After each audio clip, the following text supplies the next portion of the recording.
দৰং ওদালগুৰি যি লোকসভা সমষ্টি এই লোকসভা সমষ্টিত ইতিমধ্যে নিৰ্বাচনী যুঁজখন আকৰ্ষণীয় হৈছে আৰু এই মুহূৰ্তত মোৰ সৈতে উপস্থিত আছে BPFৰ প্ৰাৰ্থী তেখেত হৈছে দুৰ্গাদাস বড়ো ডাঙৰীয়া তেখেত এগৰাকী বিধায়ক আৰু এইবাৰ এই যিটো সমষ্টি নিৰ্ধাৰণৰ পিছত যি নতুনকৈ এটা সমষ্টি পূৰ্বৰ মঙলদৈ আৰু বৰ্তমানৰ দৰং ওদালগুৰি গঠিত হৈছে নতুনকৈ এই সমষ্টিত তেখেতে BPFৰ হৈ প্ৰতিদ্বন্দ্বিতা আগবঢ়াইছে মই তেওঁৰ সৈতে পোনপটীয়াকৈ কথা পাতিব খুজিছোঁ দুৰ্গাদাস বড়ো ডাঙৰীয়া আপোনাক স্বাগতম জনাইছোঁ প্ৰতিদিন টাইমলৈকে আৰু কি আশা কৰিছে আৰু মাত্ৰ কেইটামান মুহূৰ্ত আছে আৰু নিৰ্বাচনলৈ কি আশা কৰিছে এবাৰ আপোনাকে BPFে আমি দৰং ওদালগুৰিত আমাৰ ৰিজাল্ট খুব ভাল হ'ব আৰু আমি আশা কৰিছোঁ BPF দলে ফৰ দি ফাৰ্ষ্ট টাইম আপোনালোকে জানে যে দৰং ওদালগুৰি হোৱাৰ পিছত BTCত 11.5 লক্ষ প্ৰায় ভোট আৰু BTCৰ বাহিৰত 10.5 লক্ষ ভোট আছে মুঠ 22 লক্ষ ভোট আছে আৰু BTCত আমাক কোনেও ৰোধ কৰিব নোৱাৰে আমি 4.5 পৰা 5 লক্ষ আমি ভোট পাম আমাৰ 4.5 লক্ষ বা 5 লক্ষত এজন কেণ্ডিডেট ইয়াত জিকিব নোৱাৰে কিন্তু তাৰ লগে লগে আমাৰ কাৰণে ভাল খবৰটো হৈছে ইতিমধ্যে AIDF বিশেষকৈ দৰং জিলাত AIDFৰ প্ৰতিপত্তি আছে এগৰাকী বিধায়ক আছে মঙলদৈ চিপাঝাৰ সমষ্টিটো AIDFৰ সমৰ্থন আছে প্ৰায় 4 লাখ ভোট তেখেতসকলৰ পক্ষত আছে গতিকে তেখেতসকলক সমৰ্থন দিয়াৰ পিছত আমি 4 লাখ ভোট নালাগে আমাক 2.5 লাখ ভোট হলে আমি এইবাৰ বিজয়ী হৈ যাম আৰু আপোনালোকে জানে যেহেতু BTCৰ ভিতৰত 2 কোণীয়া BTCৰ বাহিৰত 3 কোণীয়া BTCৰ ভিতৰত 2 কোণীয়া এই কাৰণে বুলি কৈছোঁ যে BJPয়ে কিছু ভোট পাব BTCত আৰু কংগ্ৰেছে BTCৰ ভিতৰত এৰাউণ্ড 25,000 অনলি আউট অফ 11,50,000 25,000 মান তেওঁলোকে ভোট পাব আৰু বাহিৰত সম্পূৰ্ণ 3 কোণীয়া হ'ব প্ৰতিদ্বন্দ্বিতা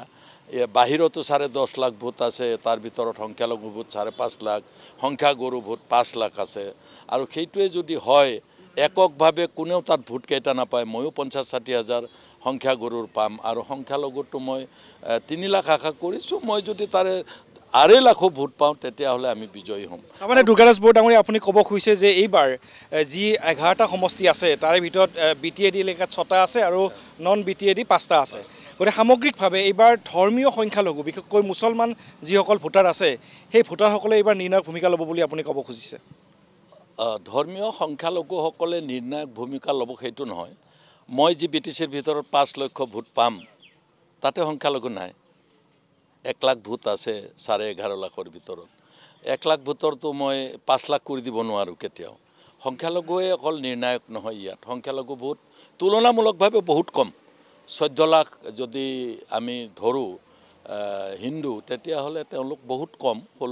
6 লাখ ভোট তেওঁলোক ইয়াত আছে গতিকে তেওঁলোকে নিৰ্ণায়ক ভোট হ'ব নোৱাৰে কাৰোবাক বিজয়ী কৰিব পাৰে বা তেওঁলোকে এগৰাকী প্ৰাৰ্থী দি বিজয়ী হ'ব নোৱাৰা উদাহৰণটো যোৱা 20টা বছৰ কংগ্ৰেছে 20টা বছৰ উঠিছে ইয়াত আৰু কেতিয়াবা আমিও সমৰ্থন দিছোঁ তেখেতসকলক তৰুণ গগৈৰ দিনত তেতিয়াও কংগ্ৰেছ জিকিব পৰা নাই এইবাৰো যোৱা দুবাৰ AIDFে সমৰ্থন দিছে কংগ্ৰেছক সেই দুবাৰো তেওঁলোকে জিকিব পৰা নাই গতিকে এতিয়া AIDFও তেওঁলোকৰ লগত নাই BPFও নাই আনকি একমাত্ৰ বিধায়ক বসন্ত দাসও তেওঁলোকক এৰি থৈ গুচি গ'ল এতিয়া কংগ্ৰেছৰ প্ৰত্যাহ্বান আমি নহয় BPF বা অন্য ৰাজনৈতিক দল নহয় কংগ্ৰেছৰ প্ৰত্যাহ্বান কংগ্ৰেছ নিজেই হৈছে গতিকে সেই ক্ষেত্ৰত কংগ্ৰেছে যিখিনি ভোট আছে তেওঁলোকে হলঠেকত পৰিছে যে কাক ভোট দিব তেওঁলোকে অপশ্যন বিচাৰিছে মই ভাবোঁ লিডাৰসকলে কি কয় নাজানো সাধাৰণ ভোটাৰ যি 1.5-2 লাখ কংগ্ৰেছে পোৱাৰ আশা আছিলে আটাইবিলাক কিন্তু বিজয়ী হ'ব খোজা প্ৰাৰ্থী BPFৰ নাঙলত দিব বুলিহে মই জানিব পাৰিছোঁ ইতিমধ্যে আপুনি খুব গুৰুত্বপূৰ্ণ কথা এটা কৈছে কিন্তু এইখিনিতে মই আৰু এটা প্ৰশ্ন সুধিব খুজিছোঁ আপোনাক যে AIUDF দলে ইতিমধ্যে নৈতিক সমৰ্থন আগবঢ়াইছে আৰু বিশেষকৈ আমি যদি চাওঁ এই যিটো সামগ্ৰিকভাৱে যিটো সমষ্টি আছে দৰং ওদালগুৰি ইয়াত কেইবাটাও সমষ্টিত ধৰ্মীয় সংখ্যালঘুৰ ভোটাৰৰ প্ৰাধান্য আছে আৰু বিশেষকৈ মই যদি দলগাঁও বিধানসভা সমষ্টিৰ কথা কওঁ তাত প্ৰায় 90% বুলি ক'লে ভুল কৰা নহয় এই ক্ষেত্ৰত আপুনি কিমান তাত সমৰ্থন পাব বুলি আশা কৰিছে চাওক 100% কোনো কাৰেক্ট কৈ দিব নোৱাৰে আমি ধৰক তেনেকুৱা কোনো মেচিনাৰী নাই যে আমি কৈ দিব পাৰিম কিন্তু আমি দলগাঁও সমষ্টিত 1 লাখ ভোটত আমি লিড ল'ম এই কথাটো মই ক'ব পাৰোঁ মানে ধৰ্মীয় সংখ্যালঘু ভোটাৰ এবাৰ কংগ্ৰেছৰ পক্ষত নাথাকে না কংগ্ৰেছৰ পক্ষত থাকিব তাত 3 লাখ ভোট আছে গতিকে 3 লাখ ভোটৰ 50-60 হাজাৰ কংগ্ৰেছে কেলে নাপাব তেওঁলোকো পাব গতিকে মইতো আমি 1 লাখ ডিফাৰেঞ্চত জিকিম 3 লাখ ভোটৰ হাৰ্ডলি তেওঁলোকৰ 2,70,000 মান পুল হ'ব গোটেই কম পুল নহয় গতিকে মইতো কমাই কৈছোঁ, মই বেছি ক'ব লাগিছিল ডিফাৰেঞ্চটো। তাৰোপৰি মঙলদৈ সমষ্টিটো যথেষ্ট আছে। এনেকুৱা এটা সমষ্টি নাই বাহিৰত, কমলপুৰ কওক, আমি য'ত থিয় হৈ আছোঁ, ৰঙিয়া, আপোনালোকে চিপাঝাৰ, প্ৰত্যেকটা সমষ্টিতে সংখ্যা গৰুৰ লগতে সংখ্যালঘু লোকো আছে। সংখ্যালঘুৰ প্ৰসংগত আৰু এটা প্ৰশ্ন মই সুধিব খুজিছোঁ যে বিজেপিয়ে শেহতীয়াভাৱে দেখিছোঁ তেওঁলোকে সংখ্যালঘুক, বিশেষকৈ ধৰ্মীয় সংখ্যালঘুক তেওঁলোকৰ প্ৰতি আকৰ্ষণ কৰিছে আৰু বিভিন্ন সভাই সমিতিয়ে তেওঁলোকৰ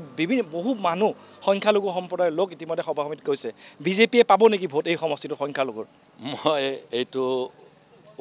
বক্তব্য আগবঢ়ালে অন্যফালে গুচি যাব, কিন্তু মই এটা কথা কৈছোঁ, যিসকল সংখ্যালঘু তেখেতসকলৰ সভা সমিতিত যোগদান কৰিছে, মই তাৰে 5% তেওঁলোকক ভোট দিব বুলি নাভাবোঁ। গতিকে আমি এৰিয়ে দিছোঁ তেখেতসকলক, 50-60 হাজাৰ তেওঁলোকে সংখ্যালঘুৰ ভোট পাব। আৰু ইয়াত খিলঞ্জীয়া সংখ্যালঘু লোক আছে। খিলঞ্জীয়া সংখ্যালঘুসকলেও তেওঁলোকক খিলঞ্জীয়াটো স্বীকৃতি দিয়াৰ কাৰণে হয়তো কিছু অলপ ভোট দিব, কিন্তু মই যিমান ঠাই ঘূৰিছোঁ খিলঞ্জীয়াৰ, তেওঁলোকে কিন্তু মানে তেওঁলোকে চান্স পাইছোঁ আমি এইবাৰ বিজেপিক পৰাজিত কৰিবলৈ, অপশ্যন BPF-এ দিছে, তেনেকুৱা কিন্তু মন্তব্য আগবঢ়াইছে। আজি আপোনালোকে জানে যে বিজেপি দিলীপ শইকীয়াৰ নামত ভিতৰত প্ৰচণ্ড বিৰোধিতা আছে বিজেপি। সেই বিৰোধিতা 10,000 নে 2 লাখ নে 3 লাখ আপুনি ধৰিব নোৱাৰে। তাৰ সুযোগ আপুনি ল'ব সাজু হৈছে? নহয়, তেওঁলোকে অপশ্যন বিচাৰিব, কাক দিব? বিজেপিত ভোট দিয়াসকলে কেতিয়াও ভুলতো তেওঁলোকে কংগ্ৰেছক নিদিয়ে। অনলি অপশ্যন আছে আমাৰ লগত তেওঁলোকক ভোট দিয়াৰ কাৰণে। আৰু মই আপুনি এটা কথা চাব, এই 11 এটা সমষ্টিত যি MP চিট, তাত ৰঙিয়াত থানেশ্বৰ বড়ো ছাৰ একেৰাহে 4বাৰ জিকিছে। এই চিটটোত মই য'ত থিয় হৈ আছোঁ, আমাৰ কমলপুৰত তেওঁলোকে 4বাৰ জিকিছে কলিতাৰে সৈতে, চিপাঝাৰত জয়নাথ শৰ্মা 4টা জিকিছে, নীলমণি দাসৰে সৈতে মঙলদৈত 4বাৰ জিকিছে, দলগাঁৱত জব্বৰ ডাঙৰীয়া 2বাৰ জিকিছে। লক্ষ লক্ষ AGP ভোট আছে। তেওঁলোক আজি ক্ষুব্ধ এইকাৰণে, ঠিক আছে দৰং ওদালগুৰি চিটটো দুভাগ কৰি কাকো দিব নোৱাৰে, 7টা MLA চিটৰ এটা কিয় আমাক দিয়া নাই তেওঁলোকে আজিলৈকে? তেওঁলোকৰ যিটো ভিতৰত ক্ষোভ, ময়ো এজন প্ৰাক্তন AGP সদস্য হিচাপে, ব্যক্তি হিচাপে মোৰো দুখ লাগে ইয়াৰ দলীয় কৰ্মীসকললৈ। মই তাৰ সুযোগটো ল'ব পাৰিব নাই আপুনি? নাই, মই সুযোগ নহয়, তেওঁলোকে নিজাকেই সিদ্ধান্ত ল'ব। গণপৰিষদৰ আপুনি এটা কথা, গণপৰিষদ দলত যিসকল সমৰ্থক আছে যথেষ্ট শিক্ষিত লোক আছে, মানে সুবৰ্ণ সুযোগ এটা আছে আপোনাৰ সন্মুখত। তেওঁলোকে ভোট দান কৰিবই। তেওঁলোকক কোনো প্ৰলোভনে তেওঁলোকে ভবা প্ৰাৰ্থীজনক ভোট দিবৰ কাৰণে ৰখাব নোৱাৰে।